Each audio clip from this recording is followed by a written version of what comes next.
Pablo Escobar, aka the Boss, is thought to be the biggest drug trafficker the world has ever seen. It is estimated that at one point, Pablo Escobar was responsible for 80% of all the cocaine being smuggled over the world. At the height of his power, the cocaine lord of Colombia was smuggling 15 tons, or nearly $500 million worth of cocaine into the US every day. Along with his massive drug empire, Pablo Escobar also had a ruthless army full of serial killers. These men killed for Pablo and were loyal to him and no one else. They were called sicarios, and the most famous of these were Popeye, La Cuica, and Blackie. If you're a fan of the hit Netflix series Narcos, you're probably familiar with them already. Well, today we're going to take a look at where these cold-blooded murderers are today and what's the story behind their obsession with killing people. Number 1. Popeye. Popeye might sound childish and cute, but he's anything but. Juan Jairo Velázquez is the real name of Popeye, given to him due to his protruding jaw, which was later fixed through surgery. The story of Juan Jairo Velázquez starts in Yarumal, Antioquia, Colombia.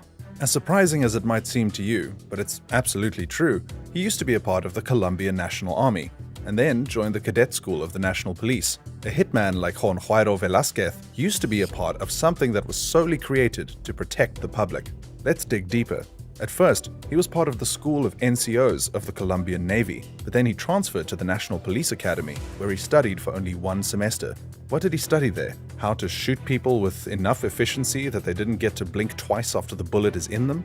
Wherever he learned his skill, it helped him kill 257 people. Well, that is the number of people that he has willingly confessed about murdering. Who knows about the people whom he has killed but hasn't confessed to? Not only that, but there were also countless kidnappings.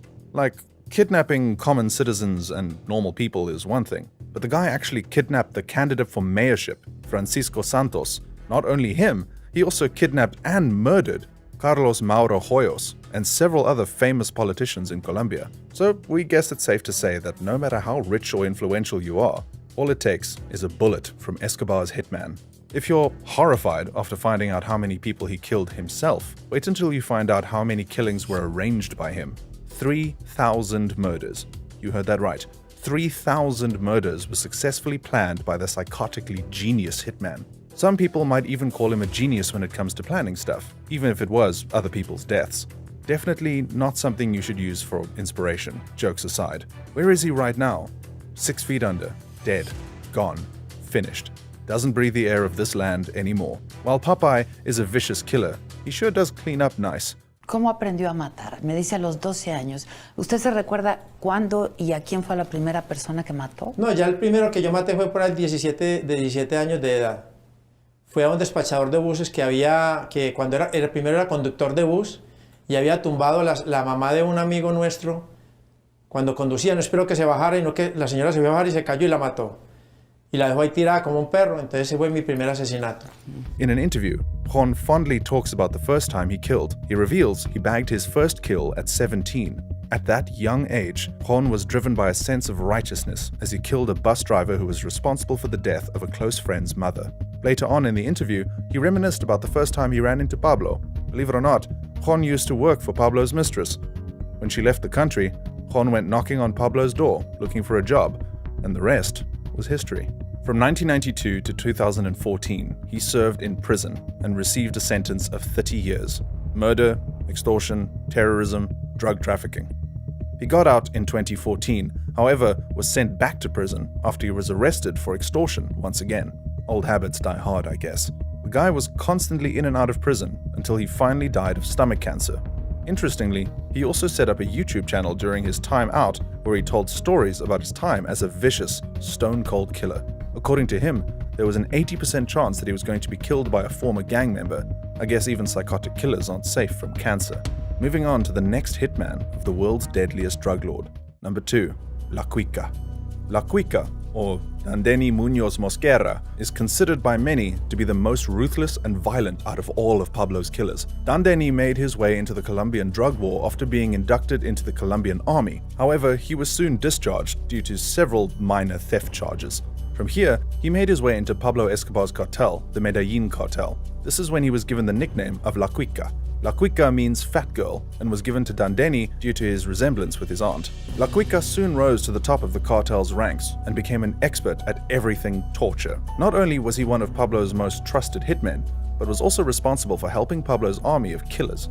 La Quica ran a sort of training camp for hitmen. Kids, usually boys, but sometimes girls too, were taken from the street and trained to be loyal and expert killers for hire. La Quica was one of the best at what he did. After murdering his victims, he would carve the words KK on his victims. This was so he could prove that he was in fact the one responsible for the murder. It is rumored that he also skinned his victims alive and sometimes went as far as having them castrated. For La Quica to take up this lifestyle is quite surviving since he had humble origins. His father, believe it or not, was a policeman, while his mother was an evangelist.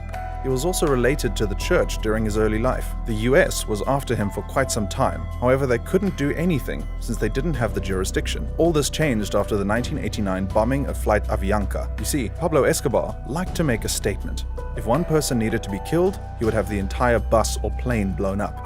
For the murder of an inside informant, La Quica was hired to blow up an airplane. The hour-long flight was cut short as the plane blew up in mid-air, killing all 101 passengers on board. This plane had 2 American citizens on board, the death of whom gave the US a reason to come after La Quica. The crime made La Quica the first person to be convicted under the 1956 federal law which criminalized bombing a civilian aircraft. He was also the first person to be tried under the 1986 terrorism statute, which allows the US justice system to put foreign criminals on trial in cases of American death. The US tied La Quica to 220 murders and the Colombian government to more than 440 murders, although the Colombian government never really pressed formal charges. La Quica was caught and underwent trial in 1994. Later found guilty, he was sentenced to 10 life sentences and 45 years to be served consecutively. La Quica is still serving his sentence and is staying at the same prison where the infamous Unabomber is locked up. In an interview from prison, La Quica surprisingly denied all of his crimes. Por vida en la cárcel. Yo les dije que por qué si yo no había cometido ningún delito. Y ellos dijeron que no les importaba, que si yo les ayudaba, ellos traían a mi familia para acá y me daban dinero. Pero que si no les ayudaba me iban a condenar a cadena perpetua o me iban a matar en la silla eléctrica. Y me condenaron a cadena perpetua y buscaron testigos falsos, gente que yo nunca había visto en mi vida, y con esos testimonios me condenaron. Ellos no tienen ninguna pruebas contra mí porque yo no cometí esos crímenes. Number 3. Nelson Hernandez. Nelson Hernandez also goes by the name Blackie and was born in Colombia. This nickname was given to him because of his African descent. Being a close associate and partner of Pablo, he was one of his most trusted associates. For the longest time, he even worked as a guard and a hitman for the ruthless drug lord. Nelson was widely known for being a bully, but Pablo trusted him enough to let him hang out with him and feel comfortable knowing that they are right where you need to be. Nelson was famous for assassinating and murdering people. He would do what Escobar asked him to without thinking twice, which it turned out wasn't exactly the best approach. Under Escobar's employment, Nelson kidnapped Felix Gallardo, Miguel Angel, and Isabela Batista in Cali and brought them to his boss's estate in Medellin.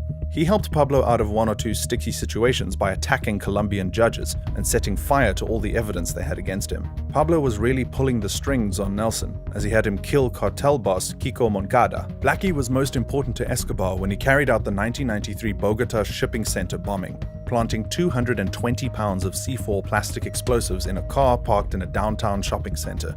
As a result of the bombing, over 20 people were left dead and almost 70 were wounded. Feeling guilty over what he did, Hernandez apologized to God while watching television footage of the aftermath of the attacks. Kids, women, and innocent people were killed, and it was then that Hernandez started sensing that maybe Escobar was going crazy. Scared, he lied about seeing his wife Maria Henao and their daughter Manuela in a hotel window in order to prevent Escobar from forcing him to stay put until he saw them. However, he was arrested by police as he left the payphone, and he was interrogated by the DEA. Rather than be hanged for the bombing, he gave Agent Javier Peña and Agent Steve Murphy details on Juan Diego Diaz, leading to the search block raid on Monte Cassino. As of right now, no one knows where Blackie really is, and it's assumed he's alive and well in the witness protection program. Anyway, that was all for today's video. Do you think the Netflix show told the entire truth about Escobar and his sicarios? Click this video to find out what they were hiding from you. Don't forget to subscribe to our channel, hit the notification bell, and let us know what you thought of the video in the comment section.